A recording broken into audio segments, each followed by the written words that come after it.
오늘은 이제 송달 부분 얘기할 건데. 송달은 당사자 그 밖의 이해관계인에 대하여 소송상의 서류를 법정의 방식에 의하여 통지하는 것이다. 송달은 절차의 진행을 당사자 등에게 알리기 위한 것으로 당사자의 절차 보장의 기본 가운데 중요한 하나이다. 송달은 재판권의 한 작용에 속하며 특별한 규정이 없으면 법원이 직권으로 행하는 직권 송달주의를 취하고 있다. 예를 들어 소장을 원고가 법원에 제출하면 법원이 피고에게 송달한다. 비교법적으로는 당사자가 필요한 서류를 서로 송부하는 당사자 송달주의를 취하는 입법 예도 있다. 송달이 되게 실무적인 개념이고 우리가 교과서적으로는 이론적으로는 잘 공부하지 않는 뭐 그런 부분이야. 근데 대단히 실무적으로는 중요해. 왜냐면 나는 내가 민사소송에서 이렇게 생각하고 있는 것은 당사자 중심으로 당사자한테 절차적 보장을 준 이런 모델에서의 어떤 판결 절차, 이것이 당사자 중심으로 당사자 절차 보장을 중시하는데, 그 당사자의 절차 보장이라는 민사소송에서의 하나의 축이 내가 생각하고 있는 거야.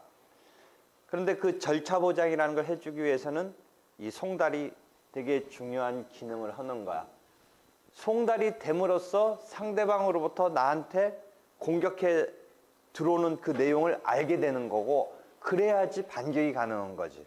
그렇지? 그러니까 송달이 실무적으로 우리가 중요한 역할을 하는데 교과서적으로는 잘 안 봐지게 되는 부분이긴 한데, 실제로는 대단히 이론적으로도 나는 중시해야 될 이런 부분이라고 생각해. 송달이란 재판에 관한 서류를 법정의 방식에 따라 당사자 등에게 교부하여 그 내용을 알리거나 알 수 있는 기회를 부여하고, 요게 중요한 개념이지. 이를 공정하는 행위이다. 그래서 당사자한테 절차 참여 기회를 준다라는 거죠. 그래서 우리가 이 기회를 부여한다, 이 포인트를, 의미를 이해하고 있어야 돼요. 그래서 교부한다라고 하잖아요. 그러니까 송달의 원칙은 그러니까 뭐겠어요? 민사소송법 조문을 보면 교부송달, 교부송달 이런 개념이 이제 기본적으로 이해하고 있어야 돼요. 그러니까 절차에 참여할 기회를 주기 위해서 송달은 직접 건네줘야 된다. 교부해야 된다라는 거죠. 그래서 우리가 송달에 관한 조문은 이제 174조 등에서 있는데, 송달은 특별한 정함이 없다면 직권으로 한다. 이 개념도 또 하나 이해하고 있어야 되겠죠. 그럼 직권으로 한다라는 거와 반대 개념은 당사자가 송달을 직접 한다, 이런 개념이 있을 수 있어요. 그러니까 송달을 미국식의 민사소송에서는 당사자끼리 해버려요. 법원을 거치지 않고. 그러니까 자기네가 건네주는 거예요. 어떤 사설 송달 기간을 이용해서 건네주는 거예요. 그런데 우리는 그런 주의를 취하고 있는 게 아니라 법원이 직권으로 한다. 그러니까 우리가 저번 시간에 뭐 송달료를 예납한다, 뭐 우편요금 1회분에 해당하는 뭐 3,250원인가 3,000 고 얼마를 뭐 몇 회분을 미리 예납한다. 그래서 실제로는 법원 사무관이 송달을 관장하고 하는데, 직접 이제 교부하러 가는 사람은 우편집배원을 이용하게 된다. 그 우편집배원을 이용한다라는 송달의 그 요금이 일반 등기 우편보다는 조금 비싸다. 그래서 그 우편집배원을 통해서 이제 교부가 되는 건데, 법원이 이것을 직권적으로 한다. 당사자는 서면을 법원에 내면 법원이 이제 그 서류를 송달한다든지, 이제 법원이 어떤 소송 진행에 관한 내용을 알려줘야 될 이럴 필요성이 있을 때 송달을 하는데 법원이 직권으로 한다라는 거죠. 나중에 보면 변호사끼리는 이제 특례를 인정해서 변호사끼리는 하게 해주고는 있어요. 근데 기본적으로는 법원이 하는 것이다. 직권으로 송달을 시행하는 직권 송달주의와 당사자한테 맡기는 당사자 송달주의가 있는데, 우리 민사소송법은 직권 송달주의를 취하고 있다라는 것이죠. 그래서 그런 기본 개념 이해하고요. 그다음에 송달 기간은 이제 직권으로 법원이 하고 실제 담당하는 사람은 법원 사무관 직원이 하는 것인데 이제 그것을 갖다가 실제 이제 송달을 하는 그 과정을 보면 우편 집배원이 이제 하게 된다라는 거죠. 그래서 송달은 우편 또는 집행관에 의하거나 그 밖에 대법원 규칙이 정하는 방법에 따라서 하여야 하며 우편에 의한 송달은 우편 집배원이 한다 이렇게 되어 있죠.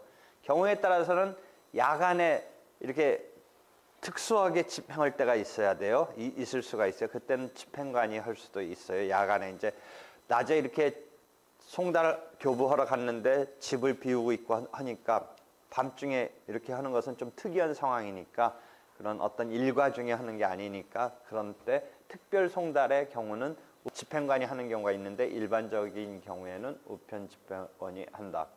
그래서 현재 실무에서는 거의 대부분 우편에 의하고 있다. 이때 우편 집배원은 송달 실시 기관으로서 교부 송달의 원칙에 따라 송달을 실시할 수 있다. 이러한 우편에 의한 송달은 이거와는 구별해라. 우편 송달 내지는 발송 송달이라는 187조가 있어요.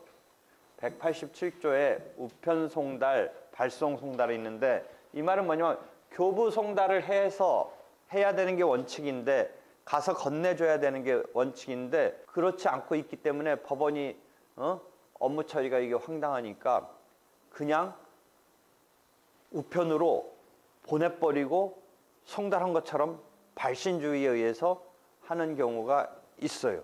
그래서 그것을 우편 송달이라고 하는데 그 경우는 그 등기 우편으로 보내니까 앞에서 말한 우편 집배원이 교부 송달에 있어서 그 문서를 가지고 가서 서류를 가지고 가서 하는 그 경우와는 구별하라 이거죠. 이 경우는 통상의 등기 우편으로 발송하는 그러니까 우편으로 발송해서 송달된 것으로 발신주의를 취하는 방법에 의한 송달인 우편 송달과는 구별해라. 이거는 발송한다. 등기 우편으로 발송한다. 그래서 송달된 것으로 발신한 그 시점에 처리하는 이런 경우가 특별한 경우에 있어요. 이것도 저것도 이제 안 되면 어디로 가겠어요, 우리가? 이것도 저것도 안 되면 나중에 이제 공시송달로 가겠죠. 공시송달로 가겠죠. 그래서 이런 송달의 방법이 있는데 일반적으로는 교부하는 건데 최종적으로는 공시송달할 수 있다. 이런 이야기는 많이 해본 적이 있죠. 그 와중에 여기 우편송달이란 말이 나오네요.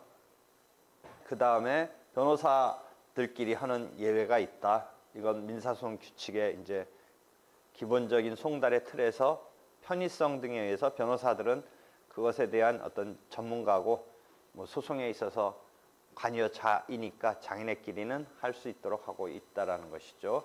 그래서 이 정도 송달 개념 이해를 하고요. 일반 민사소송법 교과서에 다 나오는 이야기예요. 그 다음에 4. 송달 통지서, 송달 보고서의 접수와 처리. 그래서 우편 집배원이 교부 송달하러 가서 그 수령할 수 있는 명의자를 만나서 내가 너한테 지금 교부했다, 건네줬다, 너 사인하라. 우리가 뭐 일반적으로 우편 등기 왔을 때 사인하는 것처럼 그런 사인을 하는데 이제 정식의 송달 어떤 과정을 거기에 기입해서 사인 받아서 이렇게 해서 다시 법원에 갖고 오면 법원이 그 내용에 따라서 이게 송달 제대로 됐다, 뭐 아니면 전달하지 못했다라고 한다면 다시 한번 재송달을 할 건지 아니면 그래서 그 송달 받을 사람 주소가 그 보고서에는 가봤더니 주소에 그 사람이 살지 않는다든지 만약 이렇다면 다시 주소를 갖다가 보완하라고 보정하라고 그래서 다시 새로운 보정된 주소로 보낸다든지 하기 위한 그런 전개의 상황을 파악하는 그 내용이 담긴 거예요. 송달 통지서에는 그래서 우편 집배원이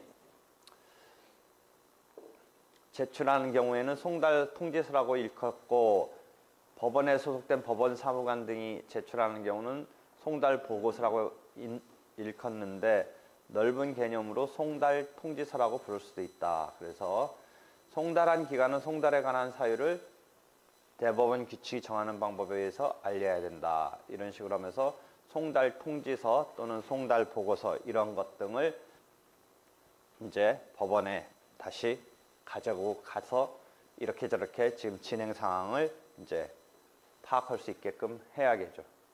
이런 정도가 지금 송달이 되고 있는 과정이에요.